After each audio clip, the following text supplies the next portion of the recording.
Hey everybody, Riot Mort here, back with the patch 13.21 rundown. This is our final competitive patch for Runeterra Reforged and Horizonbound. This is the patch that the championship will be played on.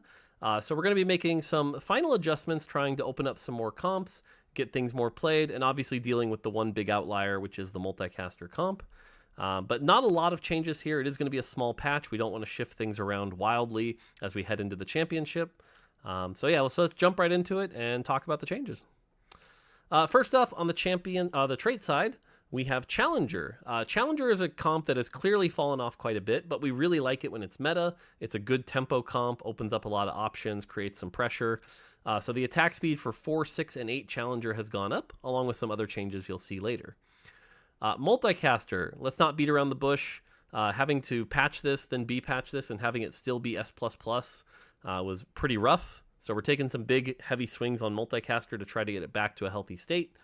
So Multicaster 3 is going to get nerfed from 30% to 35%.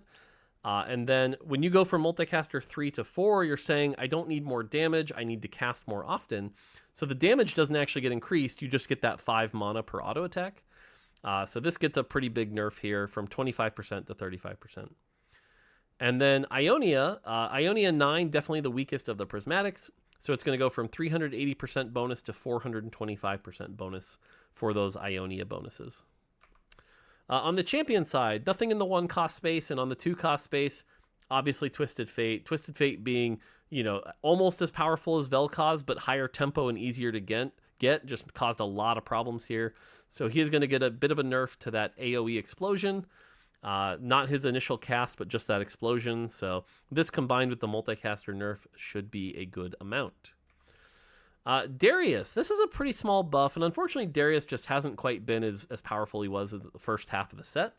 But I do think this is a pretty interesting buff in the sense that if he can get kills, you're going to lose less damage each time he casts. And I think a Darius 3, for example, now will not get any reduced damage. Darius 3 could get out of control here, so keep an eye on Darius. We'll have to see how it goes here, but should be a small buff for Darius. Misfortune, getting her mana changed as compensation for a nerf you'll see later, as well as some extra spell damage. Misfortune definitely feels very weak. She's much weaker than Vel'Koz or many other champions in the same space, so we'll be able to cast more often and do a bit more damage. Nautilus continues to not quite be as tanky as we want him to be. Really good CC, but just really struggling to fit into a lot of late game comps here. So extra armor and MR and extra passive bonus. So hopefully Nautilus can be as scary as something like a Taric. Sona gets the damage nerf very small here. Of all the multicaster buffs, this is the smallest. We like that Sona has this fun new utility that people are playing around. But she doesn't get to do that much damage on top of that, so that damage is going down a bit. And then Vel'Koz, clearly the best 3-cost carry right now. Spell damage also getting reduced by a decent chunk. And so yes, we are definitely nerfing the multicaster trait, TF, Sona, and Vel'Koz. Yes, these are heavy-handed nerfs, we know that. The comp is just not really healthy for the game in its current state. Honestly, from what we can tell, even in our sims, if you can put it all together, it will still be good. But it'll be a lot more risky and a lot less force it every game off a 2-star TF, so, which is kind of the point.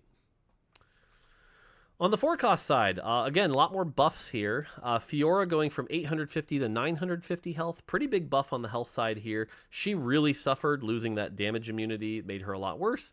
This should give her some survivability back.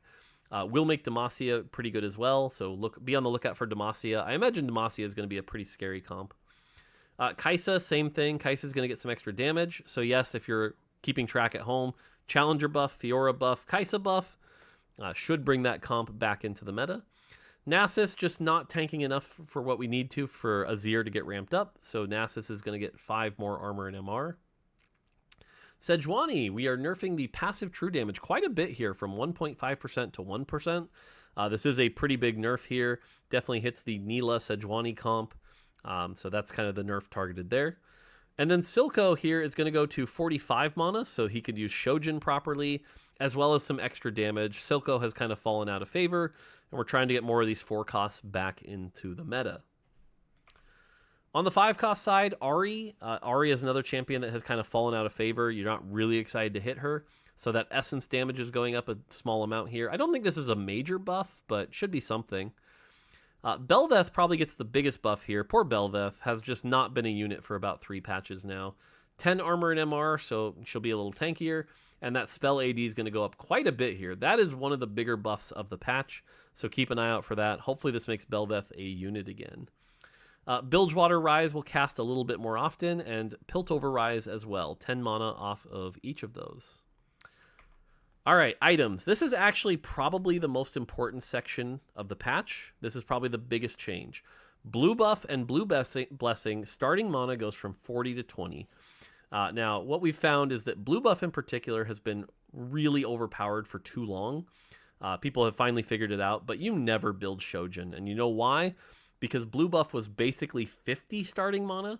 You got 40 starting mana, and it reduced your max by 10. So, for example, you put this on a Twisted Fate, you're instant casting. That's ridiculous.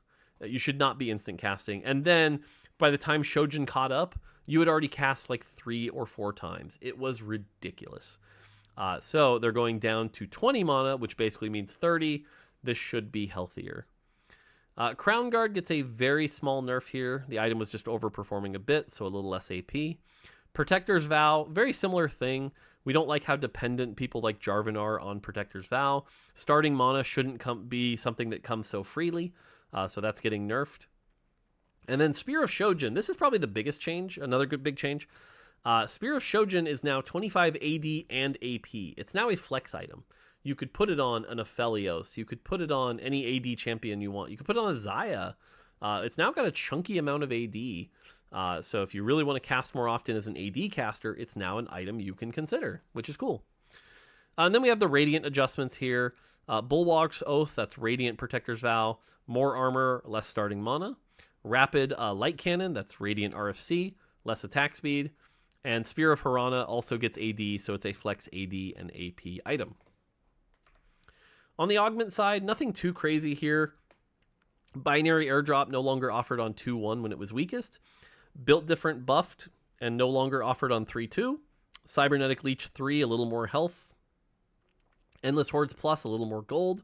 Golden Ticket, a little less chance to proc. It's been pretty strong for a while with all these reroll comps. Parting Gifts, an extra 10% shield. Don't think it's going to change too much. Rift Walk, an extra 3 AP. Maybe we'll see some Castodins at Worlds. Stationary Support 1. What's now going to happen is you won't get the dummy or the item for 8 turns. So basically, kind of like the Ornn one, it's a nothing augment for 8 turns, and then you get a gold augment.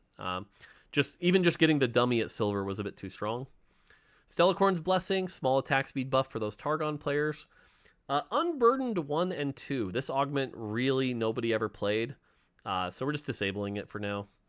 Wandering Trainer, little extra gold. Well-Earned Comforts 1, little too strong. Goes from 80 HP per component to 70 HP per component. And then Petricite Shackles and Rising Infamy will give 1 less unit each. And that's basically it. Then we've got some bug fixes here. Battle of the Sands can no longer be offered alongside Shifting Sands or Fleshing Arena. Units spawned in Overtime will now receive Overtime buffs. That's a nice one.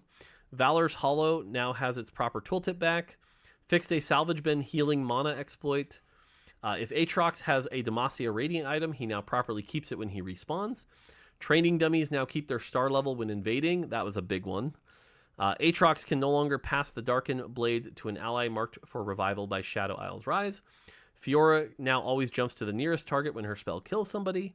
Fiora's target is no longer prevented from attacking during a spell. This caused weird bugs. Hextech Exoskeleton now correctly reduces damage taken. This is a big buff to this mod, by the way. This mod was basically bugged to not give the DR it was supposed to. Caretaker's Ally Tooltip has now been updated to say that you actually get a copy immediately. And Tiniest Titan Tooltip has been updated to say that it only works after PvP rounds. So there you go. Like I said, pretty small patch. Nothing too crazy here. But this should get us ready for Worlds. Should be good. And yeah. So after this, we'll head to Worlds. And then there will be 13.22, which is our final patch. Where we'll probably have a little bit of fun with the set. And we'll head to PBE for set 10. So by the time you see more of this, should be some more crazy info coming. So there you go. That's going to do it for me. Short rundown. Hopefully you enjoyed. Until next time, take it easy.